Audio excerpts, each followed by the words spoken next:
You can find this podcast and others at Gun Rights Radio Network, gunrightsradio.com. Podcasting freedom.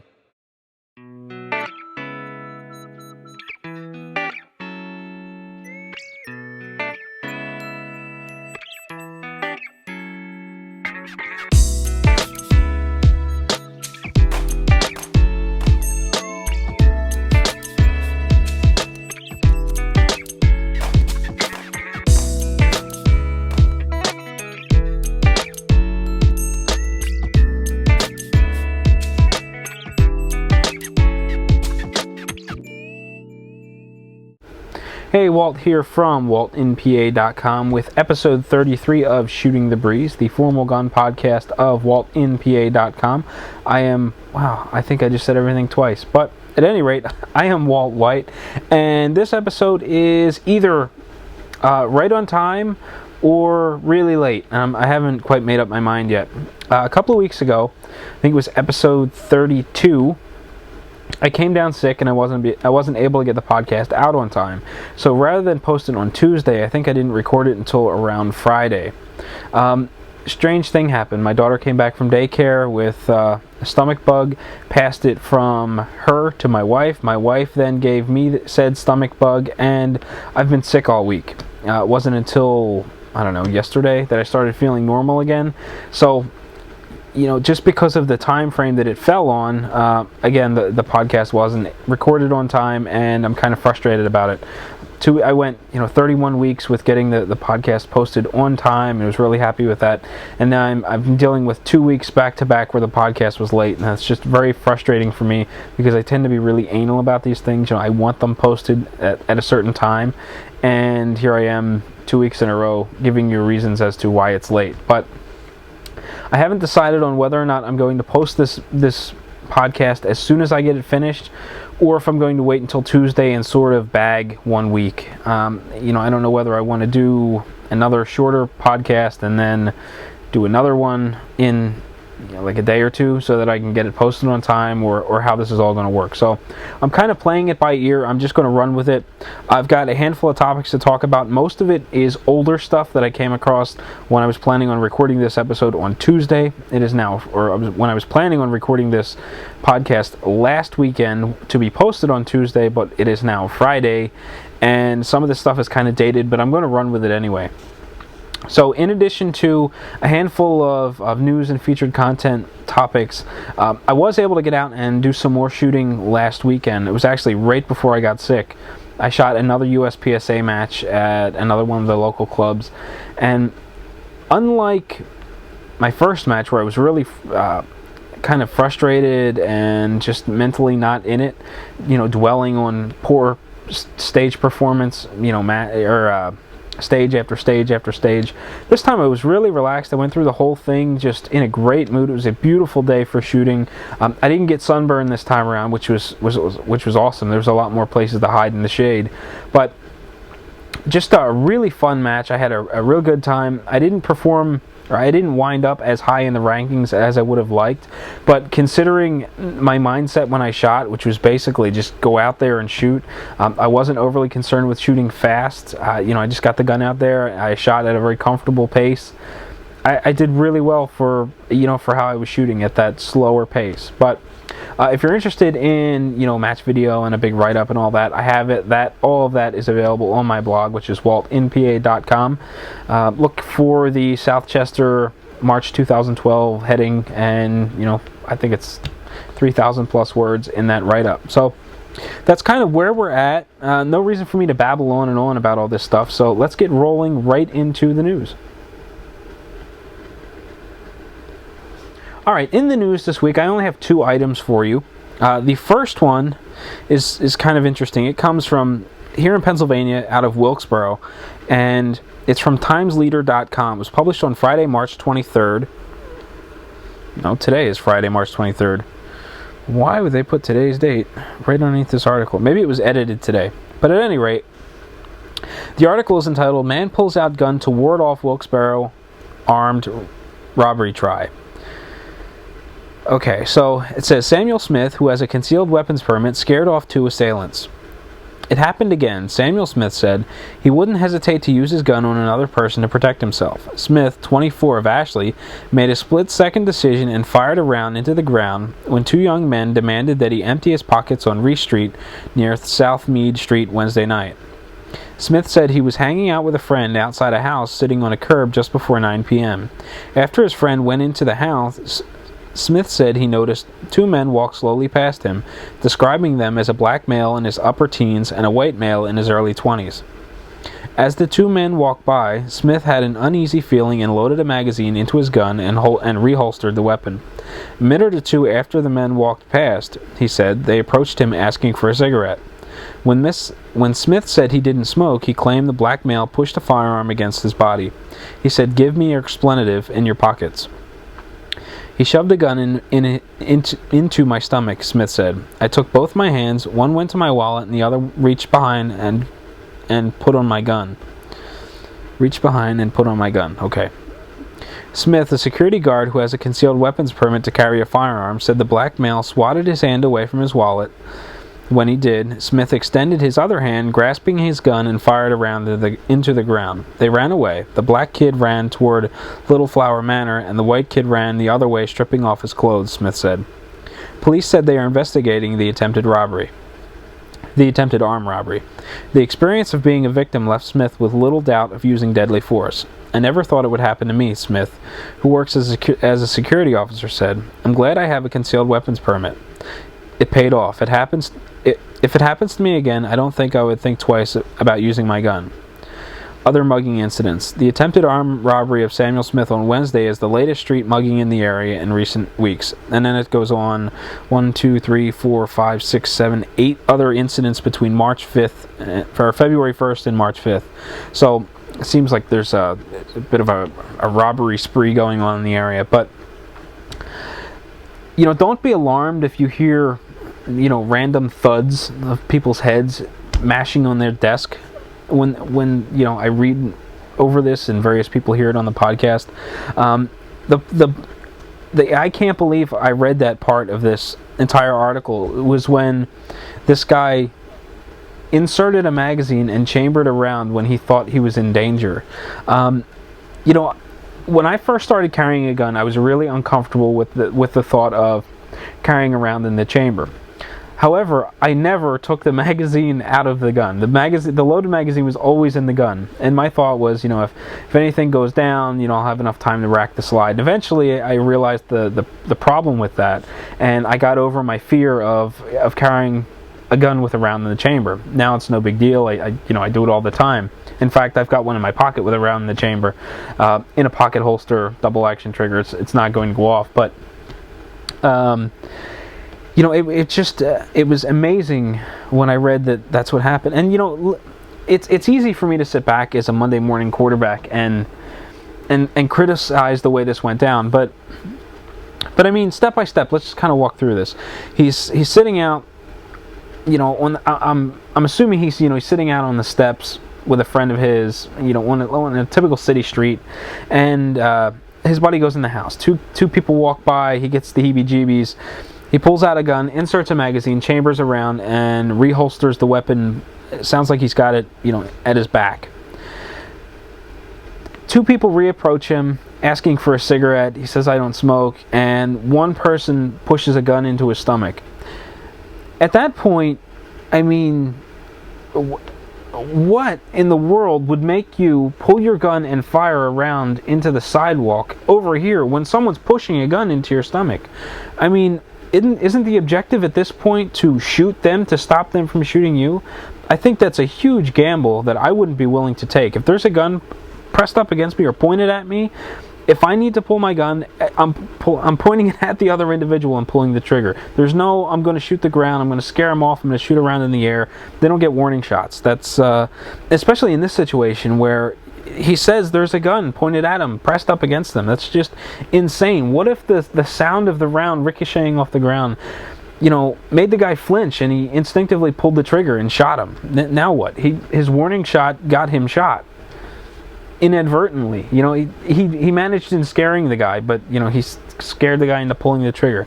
There's just a whole lot of just weird about this. I'm glad that he was able to use a firearm to defend himself. I'm glad no one got hurt. That's all fine and good, but I don't know, dude. If you're going to be carrying a gun and you're not going to hesitate to pull it again, I would strongly suggest that you at least put the magazine in the gun and carry it that way. I would also suggest carrying it with a round in the chamber. If you're uncomfortable with that, I get it. But definitely do not keep the magazine and the gun separate as you're walking around. It's bad enough to not keep a round in the chamber, but to have to insert the magazine and rack the slide if danger were to approach, that's just way, way too much. But, I don't know, interesting story, kind of a couple of facepalm moments there, but there is news item number 1 for you. Alright, for the second and last piece of news, I have something that relates to the Zimmerman shooting, which has been all the buzz as of late. I think it happened like a day or two before I came across this news article, and it was just before it sort of overtook the media, or at least the gun blogs and things like that. I don't really want to be beating a dead horse. I know there's a ton of information out there about this shooting, and I really don't want to pile on to that at this point in time. But what I did come across shortly after the shooting happened was a little sort of Q&A from the Orlando Sentinel down in Florida, on sort of a Q&A on how the stand your ground law works in Florida. If you're interested in learning more about the Zimmerman shooting, Weird Beard from over at Weird World put together a really, was it Weird Beard or, I don't want to credit the wrong person. So I want to double check on before I tell you all about this other really cool thing that I read. But at any rate, this article from the Orlando Sentinel was published on March 17th, and it says it's entitled "Stand Your Ground Law: What is Legal?" It goes on to say, at the center of the controversy surrounding the shooting death of 17-year-old Trayvon Martin is a Florida law that changed America's definition of self-defense. By the way, this is a little kind of snarky, just a little bit, so just kind of keep that in mind as I'm reading through this. But anyway, the Stand Your Ground law, which enables people who perceive a threat to use deadly force without first trying to retreat from a confrontation, was a landmark when it passed in 2005. Since then, 16 more states have adopted similar laws, which are far more lenient than the widely adopted Castle Doctrine, which allows people to defend themselves in their homes. George Zimmerman, the community watch leader who shot Trayvon during an altercation in a gated Sanford community last month, told police he was acting in self-defense. They have not pressed charges. Just sort of a little bullet note on that last paragraph. I have since read that there was no community watch in this community, and George Zimmerman was not the community watch leader. Take that or leave it, or take that for what it's worth. But from what I understand, he was not a community watch leader. But now the article kicks into Q&A gear. Question: how did law enforcement respond to the law? Answer: prosecutors across the state opposed the law before it was enacted in October 1st, 2005. In the following 5 months, there were at least 13 shootings in Central Florida where self-defense was claimed. Out of 6 men killed and 4 more wounded in the cases, only 1 was armed. Some Orlando area police agencies simply stopped investigating shootings involving self-defense claims and referred them directly to state prosecutors to decide. Question: the law lets people use force if they, quote, reasonably believe, end quote, it's necessary to defend themselves. What defines reasonable in the perception of a deadly threat? Answer: Professor E. Scott Sunby of the University of Miami School of Law says that part of the law is included in many self-defense statutes. The court leaves the amorphous question to the jury to decide, he said. Deciding whether someone acted reasonably is also a critical part of the fact-intensive inquiry prosecutors must make before deciding whether charges are warranted in a shooting, Sunby said. That is presumably what is happening in the Seminole Brevard State Attorney's Office now. Question: can an unarmed person legally pose a deadly threat? Answer: In case after case during the past 6 years, Floridians who shot and killed unarmed opponents have not been prosecuted. Former National Rifle Association President Marion Hammer, a major force behind the law's passage, cited her own size and age in a 2006 interview with the Sentinel about what she would do if confronted by a younger and larger aggressor. Quote, "I'm 4'11". I'm 67 years old," she said. "If you came at me and I felt my life was in danger or that I was going to be injured, I wouldn't hesitate to shoot you." End quote. Question, what do critics of the law say? Answer, Arthur C. Hayhoe, director of the Florida Coalition to Stop Gun Violence, calls the law a right to commit murder. "I predict this case is not going to be charged. It's going to be dismissed," he said of the case against Zimmerman. "Almost every case between two individuals where one was armed and the other was not is dismissed. Even supporters of the law say it has its limits. Stand your ground is not a 007 license to kill," said Sean Carena, founder of Florida Carry, a group advocating gun owners' rights. He stressed that shooting in self-defense requires a real fear your life is in danger. And then it defines the justifiable use of force according to Florida law. So, kind of snarky in a sense. It obviously had an anti-gun sort of feel to it. At least I got that kind of vibe as I read it. But one of the later things to pop into my mind was this. What was this? Basically saying that when one person is armed and the other person is unarmed, it's never prosecuted. How many times have people been prosecuted for murder for killing another individual? Just because they claim self-defense, it doesn't mean it was self-defense. It just could be a defense ploy or an attempt to get out of jail. But just a little interesting little back and forth on the stand your ground law in Florida. There isn't really a whole lot for me to comment on. When I read this, I thought it was kind of interesting because things were developing with the Zimmerman case. More and more things were coming to light. Since that's been released, I have read just a ton of little snippets. No one seems to be posting entirely what happened. It doesn't seem like everyone knows entirely how it went down. There's just, one account says this happened, another account said this happened, then you've got facts that kind of get jumbled back and forth, or not even facts, it's just kind of speculation. But it's been really interesting to try to follow along with a little bit. I had mentioned that there was an article that I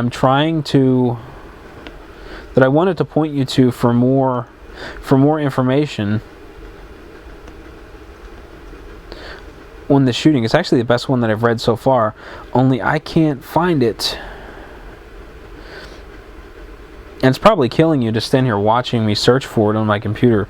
But basically, it was a pretty decent article looking at all the facts that he had collected from various sources, and it sort of puts what happened together piece by piece and sort of analyzes how this went down and how that happened, and it was just really, really interesting. And it looks like I was right. It looks like it came from Weirdbeard, and it's entitled Zimmerman 9/11 Tapes Revisited. And basically he just goes through talking about everything that he's read and starts putting it together. Speculation, here's the link that makes me think that, here's some more of how I think it went down, and here's the reason why, what I've read supports that. And it's really interesting and well worth reading. It is, so far, it is the most diverse and most fact-containing article that I've read on the situation, and well worth reading. So definitely check out Weirdbeard and the Zimmerman 9/11 Tapes Revisited. I'll try to remember to put a link inside with the news article so that you can find this. Well, first up on the featured content front, I have a post from a blog that is very new to me. I was browsing the PA FOA forum, the Pennsylvania Pennsylvania Firearm Owners Association forum, I don't know, week and a half ago. And there was a forum thread that caught my eye about street robberies. So I clicked through, and inside there was a link to this other blog where I found this article. Now, the blog, I don't know if I'm pronouncing it right anyway, but it is kitlear.com.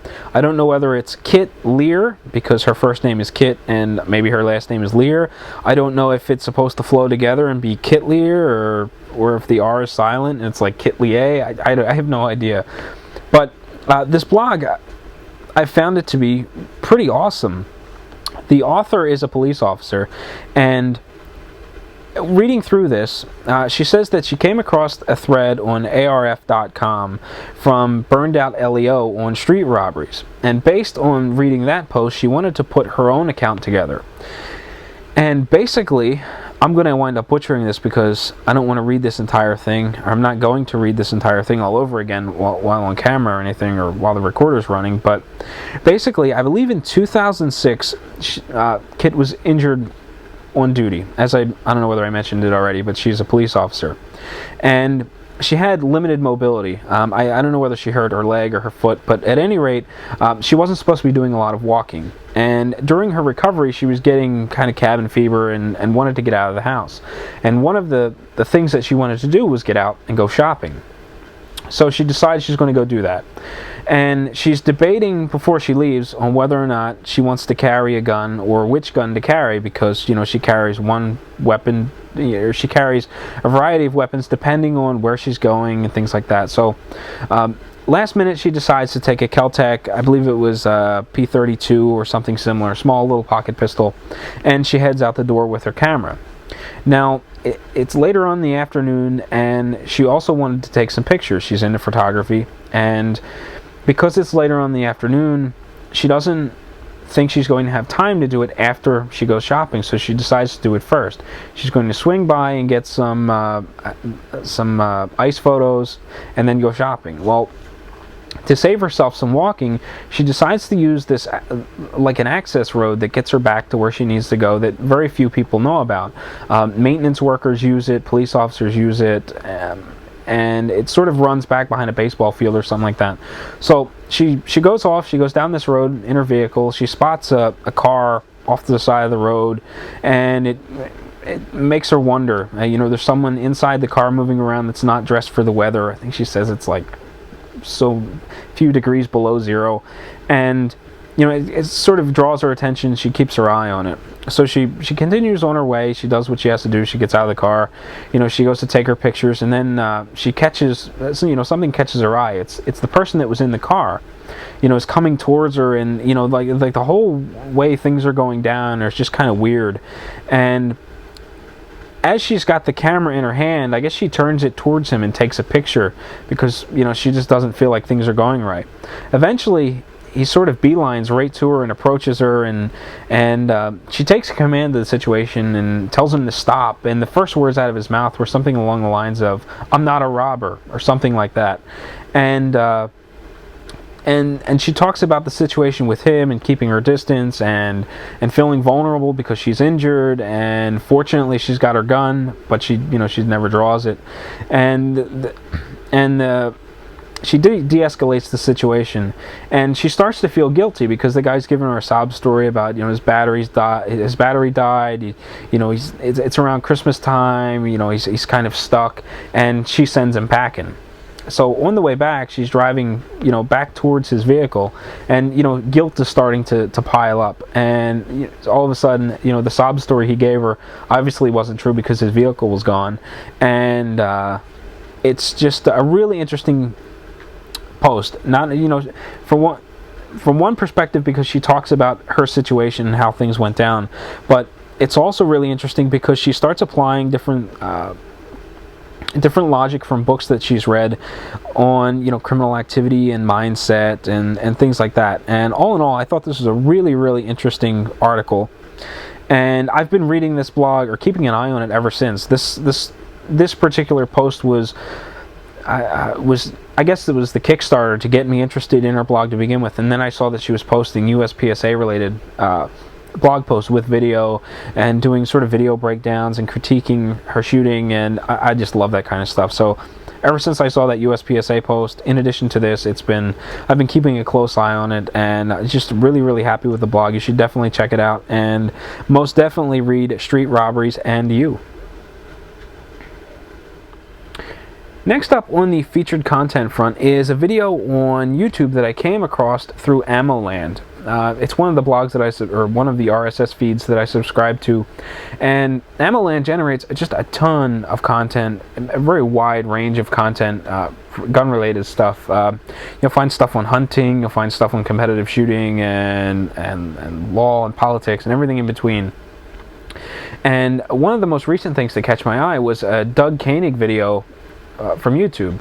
So I clicked through and I watched it, and the video itself was on goal setting. It's very short, about 3 minutes, and Doug talks about the benefits of setting goals for your shooting, setting really strict goals rather than saying that I want to finish top 5, or I want to beat such and such, or I want to win. Those goals are all fine and good, but he says that setting a more specific goal is better. And he uses a good example of Bianchi Cup as a means for setting goals. Now, using Bianchi Cup as an example, I think, is a great way to showcase this mindset. However, I don't know that I can apply this goal setting technique to USPSA. I don't know that you could really apply it to IDPA shooting either. So I guess it only depends on the type of shooting that you're doing. This would also work for Steel Challenge, but basically, he says that he sets a hard goal. He wants to achieve. He wants to beat a certain time on a certain course, or he wants to perform like this. He wants to achieve so many points. The reason why it really works for Bianchi Cup and Steel Challenge is because they're both fixed courses of fire. So, when he talks about his goal setting for Bianchi Cup, if the maximum, or if a perfect score at Bianchi Cup is 300 points and he sets a goal for 295, that's a great way to set goals and achieve them in something like Bianchi Cup, because you're striving towards a fixed goal. And the reason I say it works for Bianchi Cup and Steel Challenge is because the courses of fire don't change. And what makes me wonder if I can apply it to USPSA and IDPA is that the courses of fire do change. And going into a match, you don't know what you're shooting until you get the shooter briefing, or you start walking the stages. That stuff isn't generally posted in advance, at least not for local matches. For big areas matches and sectionals, I would imagine that all that stuff is posted ahead of time. But in the case of shooting local matches, this type of goal setting, I don't know that it really works. But I thought it was really interesting nonetheless, and it's definitely something that I can apply to my practice sessions. He also talks about applying this sort of goal setting to your practice sessions. So basically, if he's training for Bianchi Cup, he's going into practice with a goal to perform such and such a way. When I do USPSA practice, one of the things I do is I like to create little mini stages. For instance, one stage that I made for USPSA practice was basically on reloading. I think I put a start box in one position, and then 25 feet down range, I set 2 targets 15 feet apart. And the course of fire was basically listen for the buzzer, draw, fire 2 rounds on one target, from slide lock, reload, engage 2 rounds on the next target, then reload, engage 1 and 1. It's kind of complicated, but it helps me practice reloading, and it's certainly helped in me getting smoother with my reloads. Now, this type of goal setting works in this scenario because I'm going to practice with this particular scenario in mind, or this particular stage design in mind. So I can say, okay, by the end of practice, I want to be able to shoot this small course of fire in 6 seconds, or sub 6 seconds, and striving for that would be really beneficial. But again, I don't know that I could pick up this same goal setting technique and apply it to the USPSA match that I would then shoot later on. But it's definitely an interesting video. It doesn't just matter, it just doesn't apply to competitive shooting.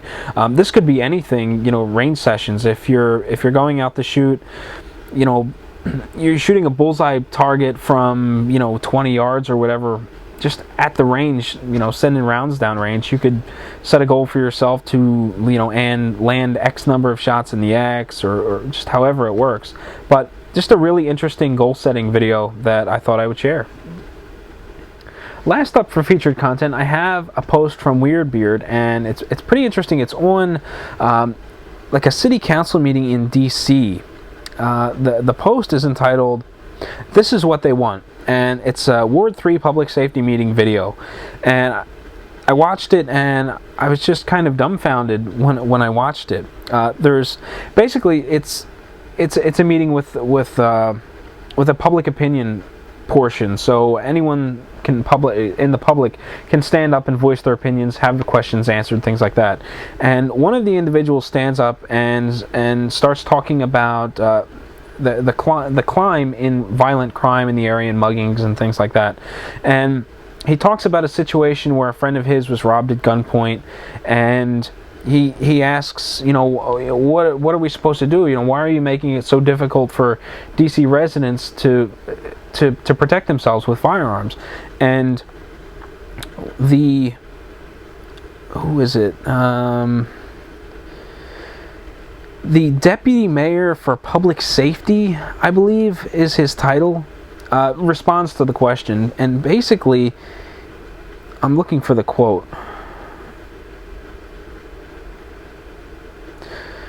Okay, so Paul Quander is the district's deputy mayor for public safety, and he responds by saying, public safety responded, "The crime victims should give the criminals what they want." The person in the audience responds by saying, or protests by saying, "But how do you know you're going to live and survive? You're completely at their mercy." Now, Mr. Quander responds, "The problem is, if you are armed, it escalates the situation.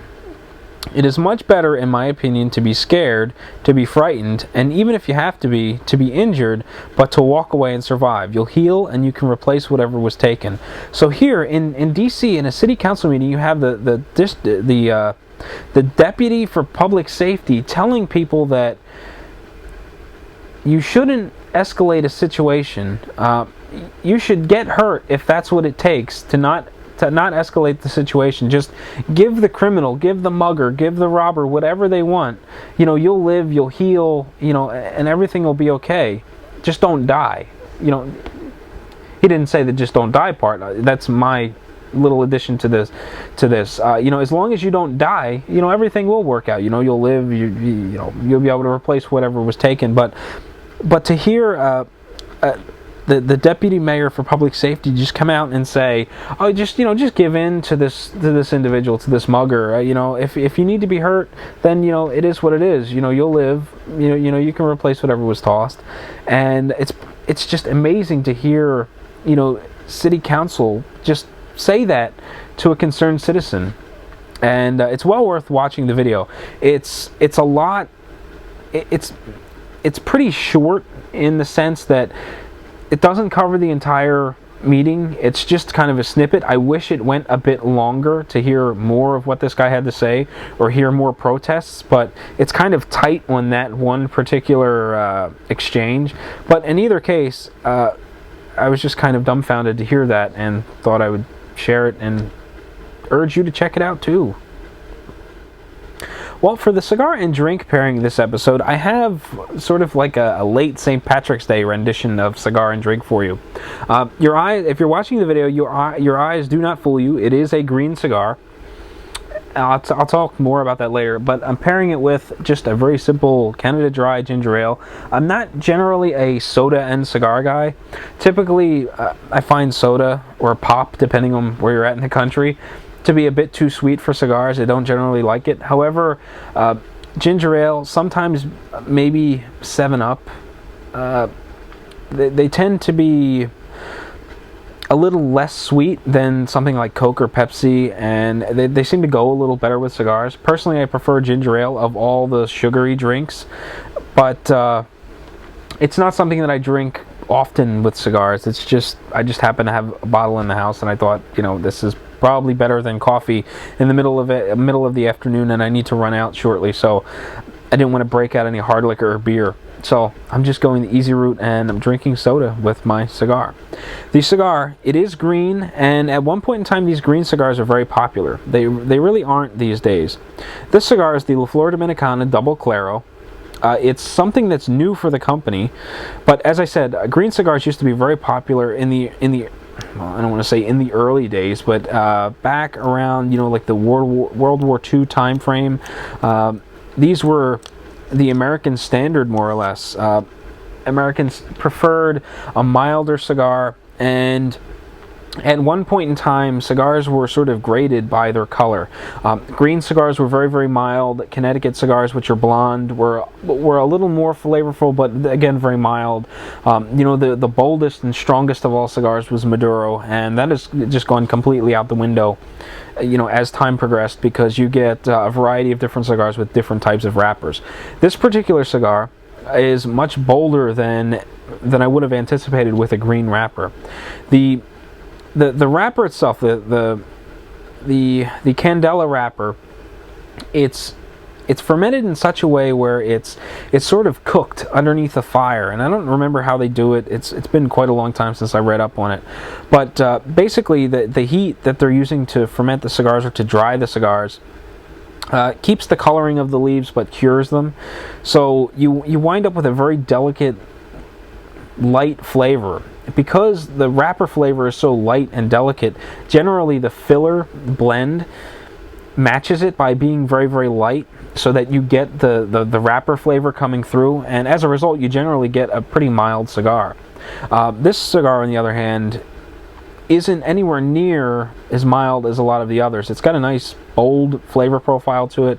I taste the wrapper, or not the wrapper, but the filler and the blend much more prominent than I do the wrapper itself. These wrappers are kind of weird. Generally, they're green, so obviously, your mind can play tricks on you, but they really do have a grassy sort of taste and aroma. If you've ever cut the grass in the summertime, fresh cut grass, you get that really heavy grassy aroma in the air. A lot of times that's what the cigars taste like, and it's very off-putting to me. I really dislike it in cigars. They don't have to have a green wrapper to have that flavor profile, but when they do, it really turns me off. And I'm surprised that I'm not getting that out of this cigar, and I'm getting more of the blend, the filler flavors. So that's nice. The price on this cigar, I believe, is about $8. This is the number 48, I believe, which is a 48 by 6 7/8. And just kind of looking really quick, the Double Claro is a medium-bodied Candela with an Ecuadorian wrapper, Nicaraguan binder, and Dominican filler from our farm in La Candela. Wow, I don't know. The original release will be in 25-count boxes, available in 3 sizes: Robusto, Corona. This is a Churchill, and this item will be regular production. So that's a little snippet on the cigar itself. Again, about $8 a single. If you're interested in trying these, I would suggest getting in touch with my preferred retailer, where I got this particular cigar, which is Buckhead Cigar down in Atlanta, Georgia. If you'd like to give Mike a call, you can do so at 404-844-0400. You can also look up pricing at AskTheCigarGuys.com. The Flor Dominicana Double Claro is not on the list at Ask the Cigar Guys. However, if you want to try it, call Mike. He does have it. He stocks it. You can also get in touch with him on Twitter at Buckhead Cigar. He's also on Facebook and Google Plus as Buckhead Cigar. And get your orders in. Support not only a cigar guy, but a gun guy as well. Well, for the discussion topic this episode, I want to talk a little bit about a question that I was asked on my blog, waltinpa.com, back when I first started posting about my Glock 17 purchase. Someone asked me, I should probably look back and try to find out who asked me so that I can credit them, but they asked me to compare my Smith & Wesson M&P that I was shooting last season in USPSA to my new Glock 17. At that point in time, I hadn't shot my Glock 17 enough. Actually, I don't think I shot it at all. I think it was at Custom Gun Finishes getting finish treatment done on it at the time. But I've put approximately 500 rounds through my Glock at this point, and I thought it gave me enough experience with it that I could start comparing the two guns. So that's what I'm going to do in this discussion topic. So first things first, I have a Smith & Wesson M&P 9mm, just a bone stock basic model. It's not the Pro Series, it's just an M&P 9, and I want to talk about this a bit before I talk about the Glock, and then maybe we'll kind of compare the two.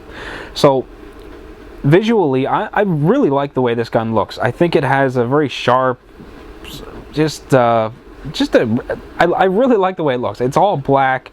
It's pretty simple, but I just kind of like the appearance of it. I like the heavy textured sort of look on the back strap, on the controls, on the very back portion of the trigger guard. It's just got this sort of textured, stippling sort of appearance to it, and I just like the way it looks.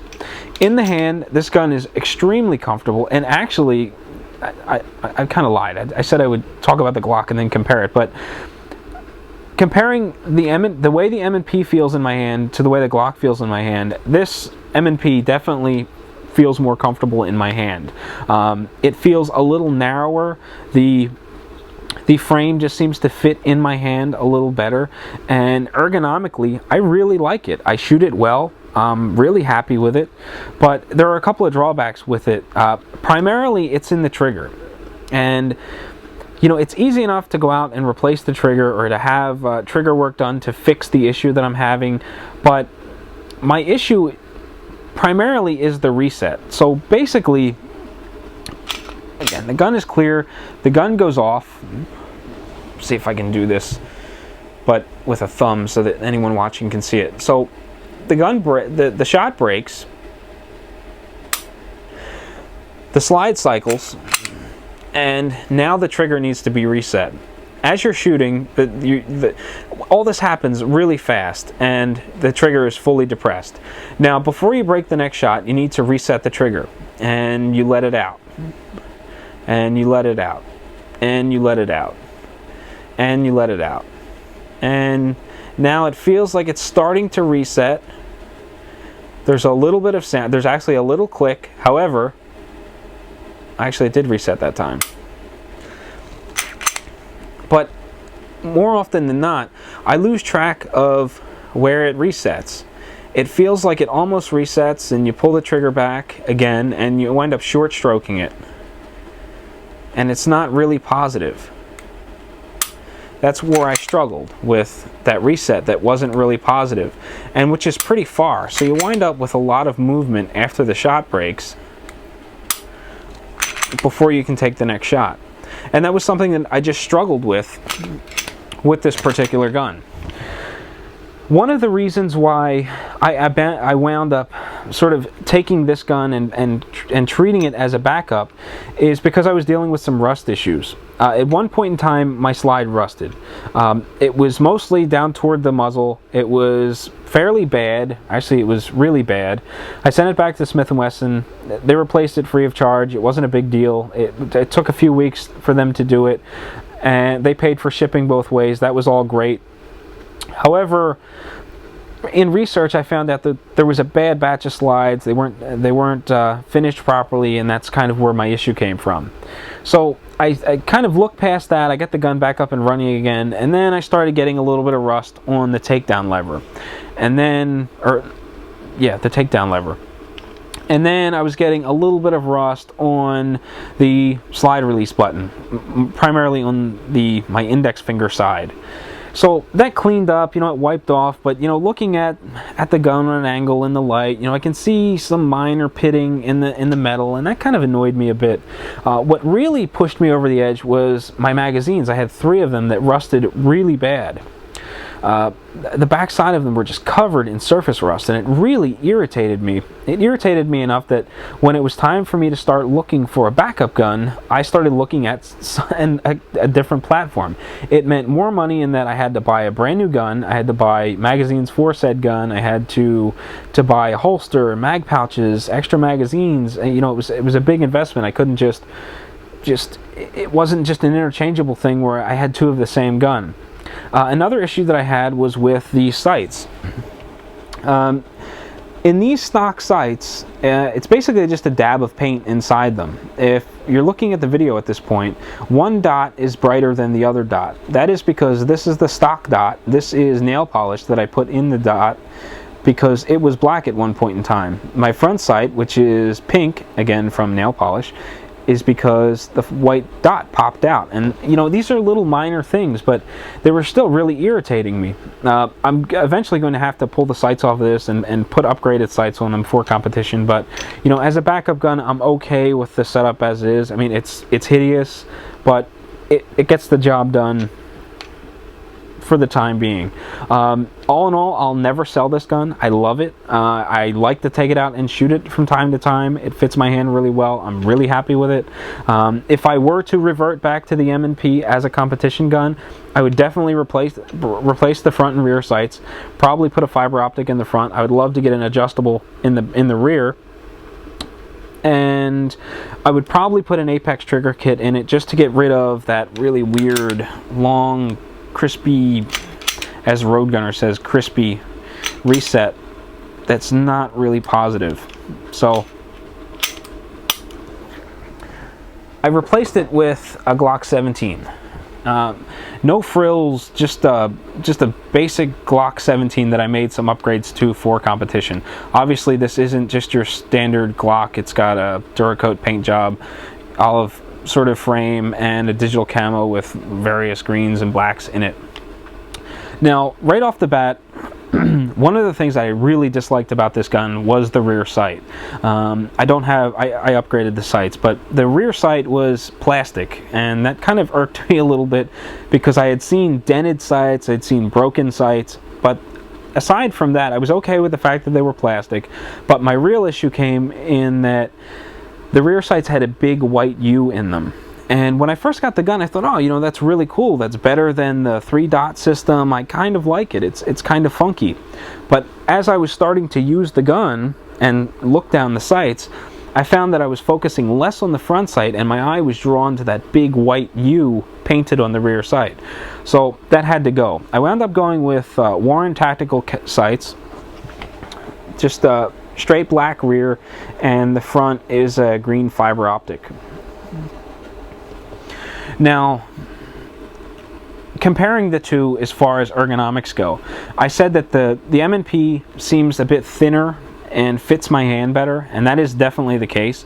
This feels a bit chunky and big in my hand. However, I'm adapting to it. It's really not that big a deal. A lot of people talk about the grip angle being too severe with the Glock, and you know, these two guns definitely point a little bit different, but I really don't see what the big deal is. It's definitely something that I can obviously train with. I don't really care if the grip angle's a little bit different. I'll adapt and overcome. It's just not that I'm not finding it to be a big deal at all. It didn't take long to get adjusted to that different grip angle, and as a result, the gun seems to point a little more aggressive, which is better for my grip anyway. So all in all, I like the way it fits in my hand. It's a little chunky compared to the M&P. You know, comparing gun to gun, the M&P fits my hand a little better, but I shoot actually a little better with the Glock. So, you know, ergonomics wise, you know, it's kind of a wash. They both work. However, I do like the M&P a bit more. The big thing for me here is the trigger reset. So we talked about the reset with the M&P, so we'll do the same thing with the Glock. So in the Glock, the shot breaks. Unlike the M&P, when the shot breaks, the trigger remains back. So the slide needs to actuate. And then we look at the reset for the Glock, which is pretty short. And it's nice and loud and very positive. You can definitely feel the click in the trigger. It's like a snap. So shot breaks, trigger reset is nice and short. And as a result, I can shoot faster, much faster, with the Glock than I can the M&P if I remember to take advantage of that short reset. I'm still training it. I'm still training for it, because with the M&P, I was used to letting the trigger out much more, and I'm still getting used to that short reset even after 500 rounds. But I really like that nice short reset of the Glock. And just all in all, I'm really happy with it. It points nice and aggressively. It shoots really well. It's plenty accurate.